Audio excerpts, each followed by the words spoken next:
In the small town of Stafford, Virginia, the biggest supermarket is the Giant Food Store. Early on the morning of April 19, 1989, employee Milton Braxton was already hard at work there. This one? Milton is the best at what he does. The Goodwill Ambassador, that is a quote from one of the Giant training manuals. You're the first person a customer sees, and you're the last person they see. Goodbye now.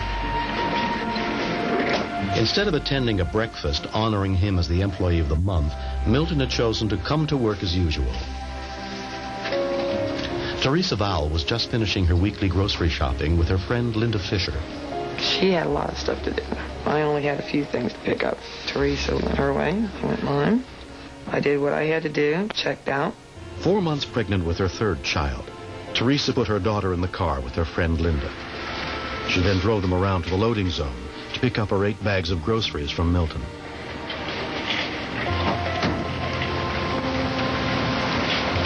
How you doing today? Good. How are you? Oh, fine. Good. Oh, let me move. That's all right. Just take your time. As they loaded the groceries into the trunk, another car pulled up behind them with a man and a little girl.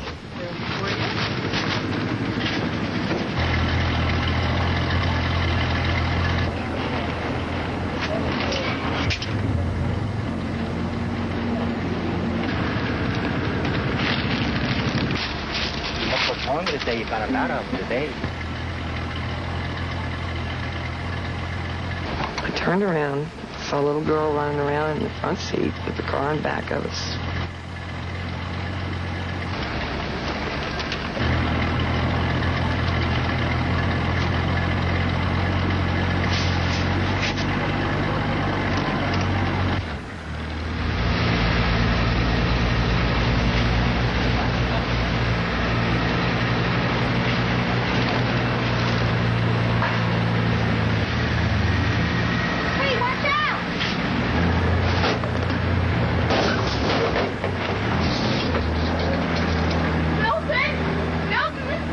His legs were caught in between those bumpers. I knew his legs were broke. He was so stunned he couldn't even talk. You could see in his eyes the pain. And I was so hysterical. I mean, my stomach was tensed up. My back was hurting. Milton is hurt. He's hurt.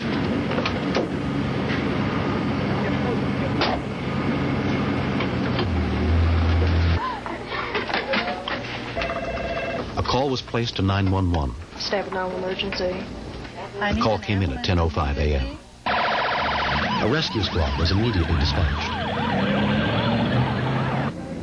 When I ran outside, all I saw was Milton laying on the ground.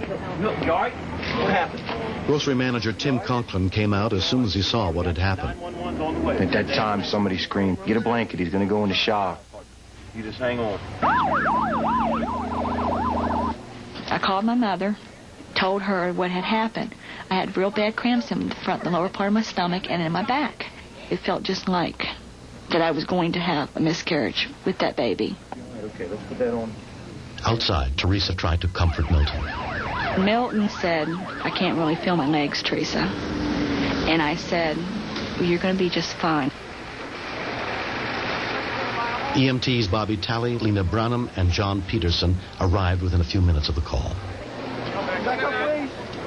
He was laying on the ground on his side. The bones were broken into and they were separated. Milton, I'm going to cut your pants leg, all right? You get over it. He had to cut his pants up, too, around his pocket area to put the splints on. So we had a long frac pack, what we call a frac pack splint. We had 2 of those and put those together. He was in a lot of pain, but he didn't act like it. When you have a fracture and you straighten it, it's pinching off the muscles, and it hurts bad. Okay, no, one more. If they're hurting real bad, I just give them my hand and I tell them to squeeze it. Okay, on 3. 1, 2, 3. Before they loaded him in the ambulance, I kissed him on his cheek because I was so grateful that he had pushed me out of the way. Milton asked him to go with him to the hospital. Milton just, ooh, his legs hurt. Oh, my legs hurt. I told him to scream, let it out.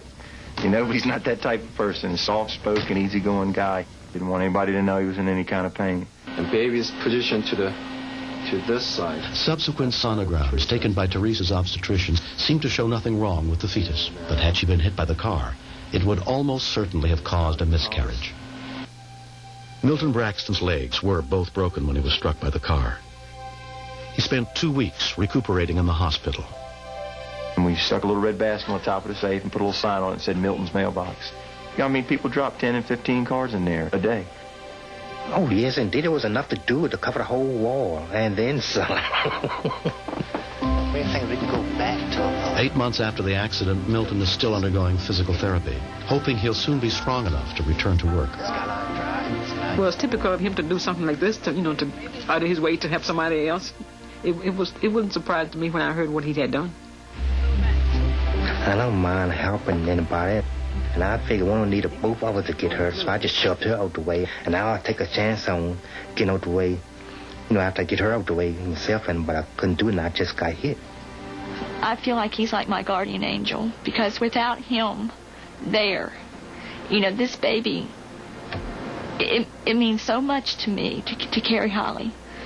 And, when she's born, I want him to hold her and feel the joy that he has given me and my husband both. On October 31st, 1989, Holly Ann Vowell was born, a healthy baby girl. Let me see. Yeah, you gaining some pounds. Here, you can make that small. Here, you can make that small. Teresa's husband, Michael, also feels strongly about Milton. How are you? You have to be exceptional to do what he did. If it wasn't for his courage, his character, there's no way that baby would be born. He's just one of a million. He just loves people, That's the only way to describe him. He doesn't think about himself. He thinks about others first. It's good to see that there are people out there that really do and truly care about other people. It just shows me that, there are some good people left in this world, and Milton Braxton's one of them.